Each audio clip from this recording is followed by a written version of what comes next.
ঈদের আমেজ কাটিয়ে প্রথম কার্যদিবসে সকাল ৯টায় মন্ত্রিপরিষদ বিভাগে প্রবেশ করেন প্রধানমন্ত্রী তারেক রহমান।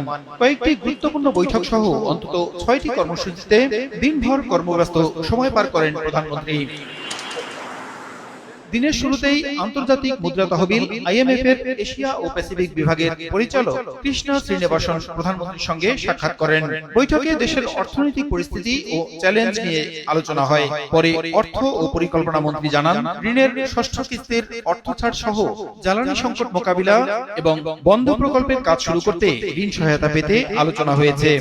IMF এর যে রিকোয়ারমেন্ট এগুলো আমরা আলোচনা করেছি কতটুকু সম্ভব, এবং যেখানে বাংলাদেশের বর্তমান অর্থনৈতিক প্রেক্ষাপটে যেগুলো সম্ভব না এগুলোকে আমরা ক্রমান্বয়ে করতে হবে। ওয়াশিংটনে এপ্রিলে মিটিং আছে, স্প্রিং মিটিং আছে, সেখানে আলোচনা হবে। রেইনবো অলরাউন্ডার এক্সটেরিয়র পেইন্ট বাড়ির বাহিরের দেয়ালের সুরক্ষা নিয়ে থাকুন নিশ্চিন্ত, সাথে পাচ্ছেন 10 বছরের ওয়ারেন্টি। দুপুরে বৈদেশিক কর্মসংস্থান বৃদ্ধি ও প্রবাসী কল্যাণ বিষয়ে গঠিত কমিটির কাজের অগ্রগতি নিয়ে পর্যালোচনা সভা করেন প্রধানমন্ত্রী।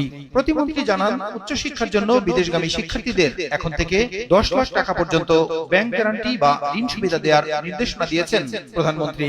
প্রধানমন্ত্রীর আগ্রহ এবং তার নির্দেশনায় আমরা প্রবাসী কল্যাণ ও বৈদেশিক কর্মসংস্থান মন্ত্রণালয় থেকে যারা কোরিয়া, জাপান, চায়না, জার্মানি এরকম দেশগুলোতে যাবে তাদের যে বিশেষ করে স্টুডেন্টদের ব্যাংক গ্যারান্টি বা ব্যাংক সলভেন্সির সাপোর্ট হিসেবে 10 লক্ষ টাকার একটা ঋণ দেওয়ার নির্দেশনা প্রধানমন্ত্রী দিয়েছেন। এছাড়া ইউরোপের দেশগুলোতে কর্মসংস্থান বাড়ানোর পাশাপাশি বন্ধ থাকা শ্রমবাজার খোলার বিষয়েও নির্দেশনা দিয়েছেন প্রধানমন্ত্রী। যেহেতু মধ্যপ্রাচ্যের শ্রমিক যাওয়া কিছুটা স্টপ আছে, তো সেই ক্ষেত্রে মালয়েশিয়া সহ যেখানে আমরা আপনার একটু শর্ত শিথিল করে কিংবা যে কোনো প্রক্রিয়া ওপেন করা যায় সেই বিষয়টাতে কিন্তু আমাদের গুরুত্ব দিতে হচ্ছে।